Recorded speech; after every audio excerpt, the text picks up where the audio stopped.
And how important is it for science to include mathematics? Very important. It's important for both of us to work together to show that math and science equals life as we know it. And the two are hand in hand. And without math, we wouldn't have science. Without science, we wouldn't have math.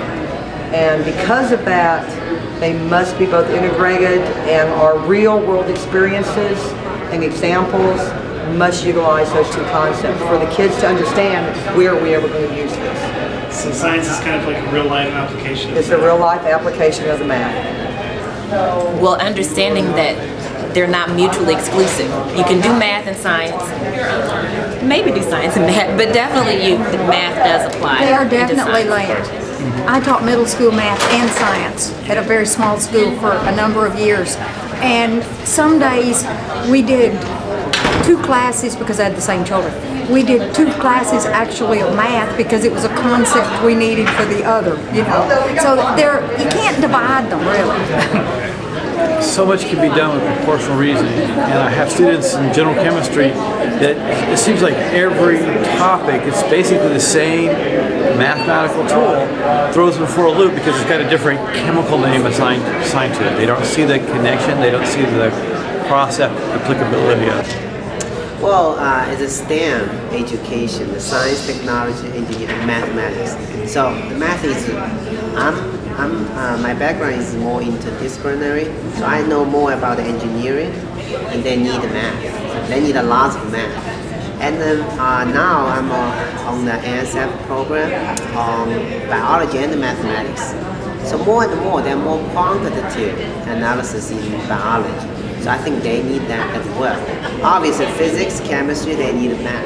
So I'm seeing math in everywhere. And any basic skills without having to grab a calculator, because that's what's become a crutch and caused them to score so low on the AccuPlacer, is being dependent on a calculator when they can't use a calculator on the AccuPlacer. They need to be reasonableness. Is it reasonable? Yeah, is it reasonable? When they, you know, if they're going to take half of something, but yet they get a number that's larger than the original one, they need to know this isn't reasonable. So some logic skills. Some logic, common sense, but in math we would call it reasonableness. What do you think students entering freshman science courses need to know in order to be successful? Well, I think one of the important things is to get the idea of being able to synthesize their knowledge rather than just rote memorization of a question. So, for example, I teach environmental science classes, and one of the classes that I'm teaching right now is an environmental ethics class, and we're focusing right now on animal rights. So it's easy for them to answer a question, what did Singer say? You know, what does Singer say about animal rights? Versus trying to come up with an answer to a question that's more synthesis, asking, based on the material that's been presented, develop a Bill of Rights for, let's say, laboratory animals. So it's a little bit harder for them to do that and combine all the information together than to have a straightforward, fill in the blank, multiple choice, those type of questions. Well, I think they need to know several things. First, off the top of my head, I would go with, of course, the nature of science, meaning how to actually do science as it relates to experimental design. So the understanding that science is not necessarily the scientific method or like a prescribed way of figuring out the answer to a particular question. But it's definitely related to curiosity, which fuels the need to know or the need to understand something. So of course, nature of science, and then I would also say how to interpret data. I think it's very important that students have the ability to analyze, interpret data, to actually create data charts, data tables, to get a better understanding empirically of what evidence there might be about a scientific phenomenon. Number one thing is, well, I guess actually that would be the number two thing. Number two thing would be how to study. I'm amazed at how many of them, honestly, and I'm not being sarcastic when I say this, they don't know how to open a book and read it. They don't know that a textbook is a resource. And so they don't even know how to study, how to begin to learn. And I think therefore the number one thing is they have to be determined. They have to be determined to learn to study, be determined to read that textbook when it's dry and it's not as exciting as you know, Harry Potter or something of that nature. But the big thing that I have found is just knowing how to study and be persistent with it, be determined to complete the path.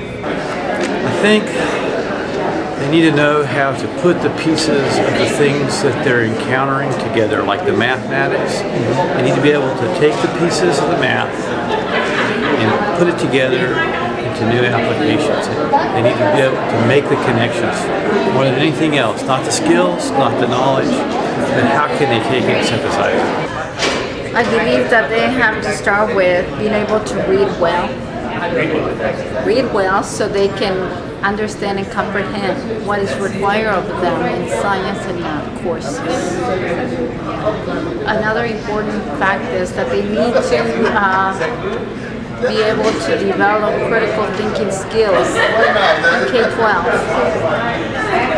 when they go into college.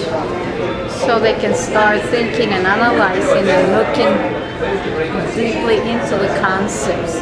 If they really have surface knowledge that they apply in the K-12 education, the concepts that they will revisit in college will not make any sense to them because they don't have a recollection of them. So that prior knowledge doesn't exist unless they have built a connection of the concept itself in the K-12 education and how this concept is used in everyday life. Science is not necessarily one body of knowledge or working with oneself or by oneself.